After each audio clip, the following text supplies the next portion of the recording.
lagi bersama saya, Yusri Haja Dwipa. Hai, tahukah kamu larutan natrium nitrat yang bening dan tidak mencolok? Tapi siapa sangka, di dalamnya terdapat reaksi elektrokimia yang tidak banyak orang ketahui. Oleh karena itu, pada kali ini kita akan melakukan praktikum sederhana menggunakan larutan natrium nitrat dengan menggunakan elektroda karbon. Penasaran? Saksikan video selengkapnya berikut ini. Alat dan bahan yang digunakan pada percobaan ini yaitu natrium nitrat atau NaNO3 dalam air akan terpecah menjadi Na+ dan NO3-. Ion-ion ini berperan sebagai pembawa arus, Na+ menuju katoda dan NO3- menuju anoda.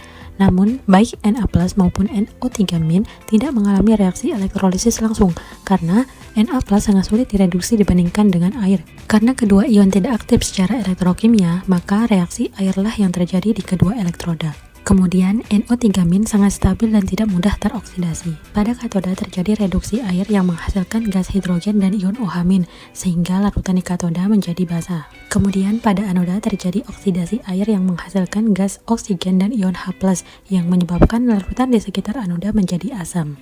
Karena elektroda yang digunakan adalah elektroda karbon yang dimana bersifat inert dan tidak ikut bereaksi, hasil elektrolisis ini bersifat murni yang mana berasal dari air. Selanjutnya dilakukan pengujian dengan indikator PP. Indikator PP akan berwarna merah muda dalam larutan basah dan tidak berwarna dalam larutan asam atau netral.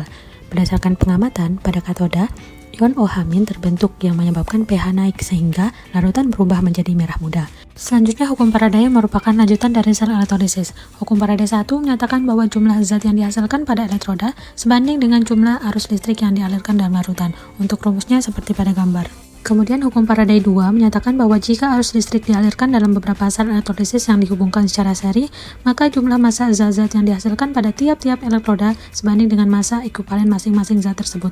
Untuk rumusnya seperti pada gambar. Berdasarkan percobaan yang telah dilakukan, dapat disimpulkan bahwa pada elektrolisis larutan natrium nitrat dengan elektroda karbon, tidak terjadi reaksi pada ion Na+ dan NO3-. Kemudian reaksi utamanya adalah elektrolisis air. Pada katoda terbentuk gas H2 dan ion OH- yang mana larutan menjadi basah sehingga terjadi perubahan warna ketika ditetesi dengan indikator PP. Percobaan ini memperlihatkan peran penting air sebagai media reaksi elektrolisis saat ion-ion tidak aktif.